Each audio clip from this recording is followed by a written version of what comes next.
تین لوگوں کی بددعا سے بچنا، ورنہ غربت تمہارا مقدر بن جائے گی، ناکامی تمہارے مقدر میں لکھ دی جائے گی۔ بسم اللہ الرحمن الرحیم۔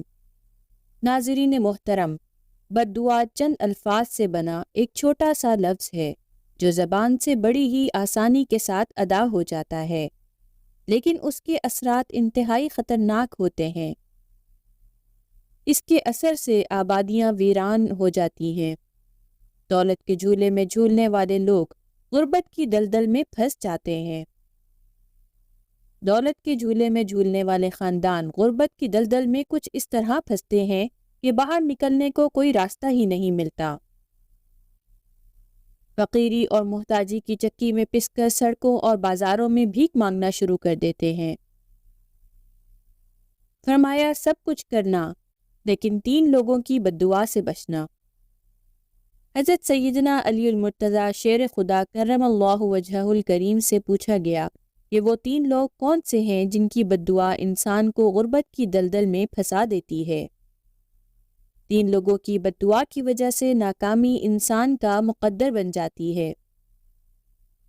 حضرت علی نے فرمایا، نمبر 1، مظلوم کی بددعا سے بچنا۔ مظلوم کی بددعا سے بچنا، جن کے بارے میں رسول اللہ صلی اللہ علیہ وسلم نے فرمایا، مظلوم کی بددعا عرش کا دروازہ جا کر کھٹکھٹاتی ہے۔ وہ مظلوم خواہ گناہ گار ہی کیوں نہ ہو، بدکار کیوں نہ ہو، سیاہ کار کیوں نہ ہو، فاسق و فاجر کیوں نہ ہو، فرش پر بیٹھے مظلوم کی بددعا عرش کا دروازہ جا کھٹکھٹاتی ہے اور اپنی بات منوا کر ہی دم لیتی ہے۔ آج کل لوگ اپنے انجام سے بے خبر ہو کر مظلوم اور کمزور پر ظلم و زیادتی کرتے ہیں، چوری، ڈکیتی، دہشت گردی اور قتل و غارت جیسے گناہوں میں مبتلا ہو کر نہ جانے کس کس انداز میں مسلمانوں کے حقوق پامال کر رہے ہیں۔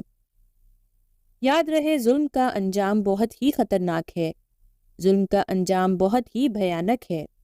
اس لیے کہتا ہوں، مظلوم بن کر مرنا لیکن ظالم بن کر نہ مرنا۔ مظلوم بن کر مرو گے تو قیامت کے دن مولا حسین کے ساتھ اٹھائے جاؤ گے، اور اگر ظالم بن کر مرو گے تو قیامت کے دن فرعون کے ساتھ اٹھائے جاؤ گے، قیامت کے دن نمرود کے ساتھ اٹھائے جاؤ گے، قیامت کے دن حجاج بن یوسف کے ساتھ اٹھائے جاؤ گے۔ ہم دنیا میں چاہے کسی پر کتنا ہی ظلم کر لیں، بے خوف ہو کر گھومتے پھرتے رہیں، مگر یاد رکھیں، مرنے کے بعد ظلم کے روئیں روئیں کا حساب دینا ہوگا۔ دنیا میں ایسے بہت سے ظالم و جابر لوگ گزرے ہیں جو لوگوں پر ظلم و تشدد کیا کرتے تھے، ظلم و بربریت کے پہاڑ توڑا کرتے تھے۔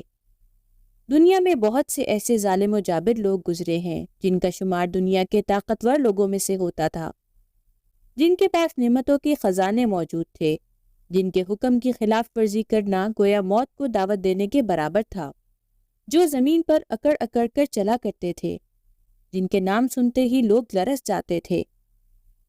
ہائے وہ نادان، شاید اس بات سے بے خبر تھے کہ قبر ہمیں اس طرح دبائے گی کہ ہمارے ایک حصے کی پسلی دوسرے حصے کی پسلی میں گھس جائے گی۔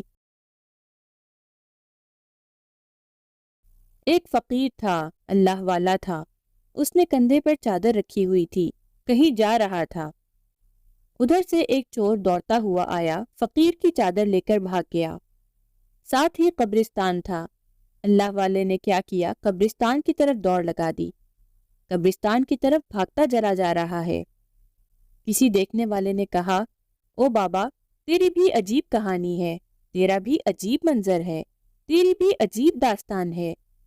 چور چادر لے کر اس طرف بھاگ رہا ہے اور تو بجائے چور کے پیچھے بھاگنے کے قبرستان کی طرف بھاگ رہا ہے۔ یہ سن کر فقیر اللہ والے نے کہا، بیٹے، چور کو چھوڑ کر قبرستان کی طرف اس لیے بھاگ رہا ہوں کہ یہ چور جہاں مرضی آئے چلا جائے، آخر اس نے آنا تو قبر میں ہی ہے۔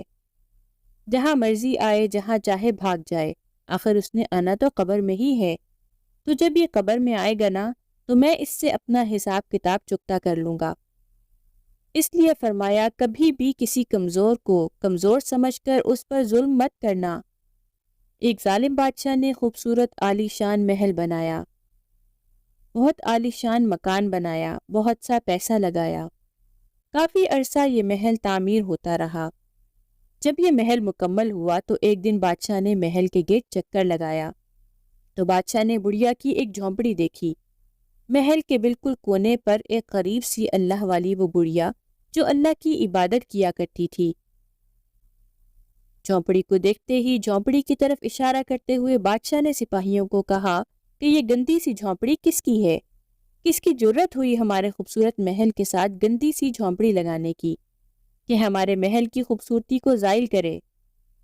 یہ کس کی جرت ہوئی؟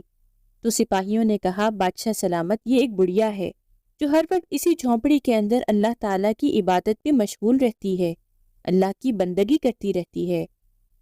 بادشاہ نے کہا ابھی اسی وقت اس جھونپڑی کو آگ لگا دی جائے، ابھی اور اسی وقت جھونپڑی کو خاک میں ملا دیا جائے۔ وہ بڑھیا جھونپڑی میں موجود نہیں تھی۔ سپاہیوں نے کیا کیا؟ بڑھیا کی غیر موجودگی میں گئے اور جھونپڑی کو آگ لگا دی اور واپس چلے گئے۔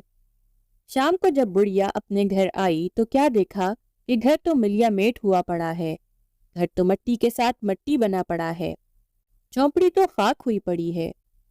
وہ ایک دم رونے لگی، اللہ، میں مظلوم کے ساتھ یہ سب کچھ کس نے کیا؟ کسی نے کہا یہ ظالم بادشاہ نے کیا ہے، بادشاہ نے تیری جھونپڑی کو آگ لگائی ہے۔ جب بڑھیا کو پتا چلا کہ اس ظالم بادشاہ نے، کہ جس کے سائے میں رہتی ہوں، جس کے محل کے کنارے میں رہتی ہوں، جس کے محل کے سائے میں سکون کی سانس لیتی تھی، اس ظالم بادشاہ نے میری جھونپڑی کو آگ لگا دی۔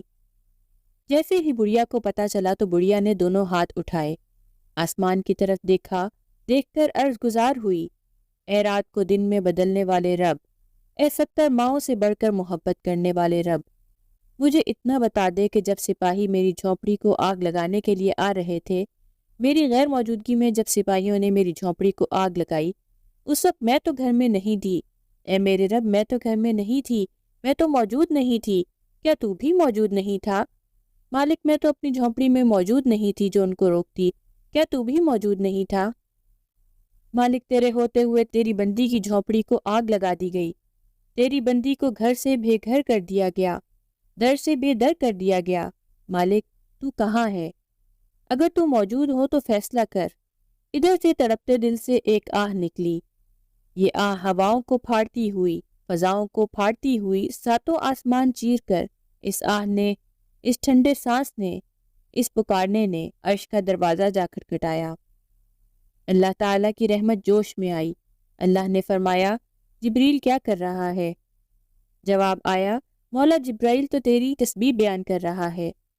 اللہ نے فرمایا، جبریل جلدی جا، پورے محل کو بادشاہ اور اس کے سپاہی سمیت تباہ و برباد کر دے، پورے محل کو آگ لگا دے، ختم کر دے، نیست و نابود کر دے، محل کا نام و نشان مٹا دے، ظالم بادشاہ کا نام و نشان مٹا دے، اس لیے کہ اس نے میری بندی پر اتنا ظلم کیا کہ اسے گھر سے بے گھر کر دیا، اسے در سے بے در کر دیا۔ تو ناظرین، جیسا کرو گے ویسا بھرو گے، اس لیے فرمایا کہ مظلوم کی بد دعا سے بچنا۔ نمبر 2، مسافر کی بد دعا سے بھی بچنے کی کوشش کرنا۔ مسافر سے دعا لینے کی اگر تمہارے اندر ہمت نہیں ہے تو پھر اس کی بد دعا سے بچنا۔ فرمایا نمبر 3 پر بوڑھے والدین کی بد دعا سے بھی بچنا، کیونکہ بوڑھے والدین کی بد دعا کو اللہ تعالیٰ فوراً قبولیت کا شرف عطا کرتا ہے، اور نافرمان اولاد کو، دکھ دینے والی اولاد کو، درد دینے والی اولاد کو تباہ و برباد کر کے رکھ دیتا ہے۔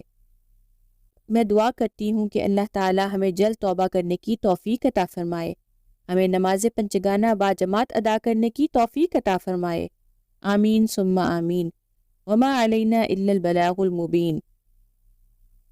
ناظرین، مزید اسلامی ویڈیوز کے حصول کے لیے ہمارا چینل ضرور سبسکرائب کریں۔ اپنا اور اپنے عزیز و اقارب کا بہت سا خیال رکھیے گا۔ اللہ حافظ۔